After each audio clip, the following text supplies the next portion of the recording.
ঈদযাত্রায় লঞ্চের খবর জানাতে সদরঘাট থেকে যুক্ত হচ্ছেন সহকর্মী কায়েস রাহাত। রাহাত, সদরঘাটে ঘরমুখো মানুষের ভিড় কেমন দেখছেন?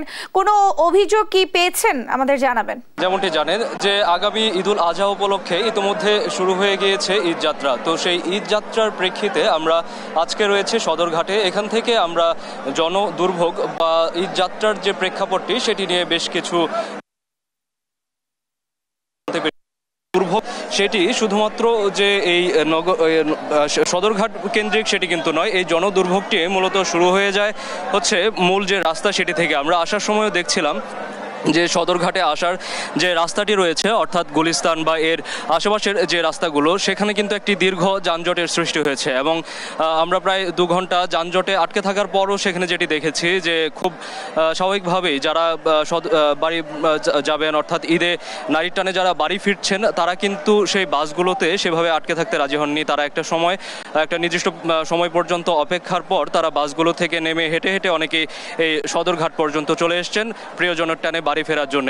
এবং এই সদরঘাটে এসে আমরা যে চিত্রটি দেখতে পাচ্ছি সেটি হচ্ছে যে এখানে ইতোমধ্যে খুব জমজমাট অবস্থা রয়েছে। যে ঈদে মানুষের যে যাত্রা, সেই যাত্রা কিন্তু এখন একদম পুরো দমেই চলছে এবং মানুষের যে ঘরে ফেরার তারা সেটি মানুষের চোখে মুখে দেখা যাচ্ছে। একই সাথে এই দুর্ভোগের সাথে আরেকটি যে জিনিসটি লক্ষ্য করা যাচ্ছে সেটি হচ্ছে একটি প্রবল আগ্রহ বা উৎসাহ, যে ঈদে প্রত্যেকেই বাড়ি যাবে, প্রিয়জনদের সাথে দেখা করবে, একসাথে ঈদ পালন করবে।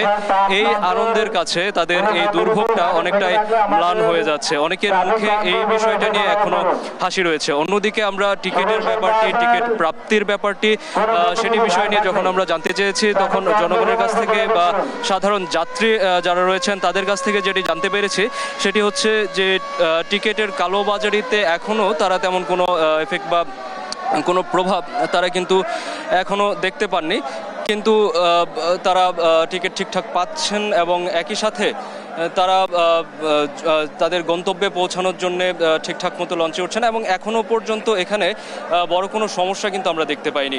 আপনাকে ধন্যবাদ। দর্শক, সদরঘাট থেকে আমাদের সঙ্গে যুক্ত হয়েছিলেন সহকর্মী কায়েস রাহাত।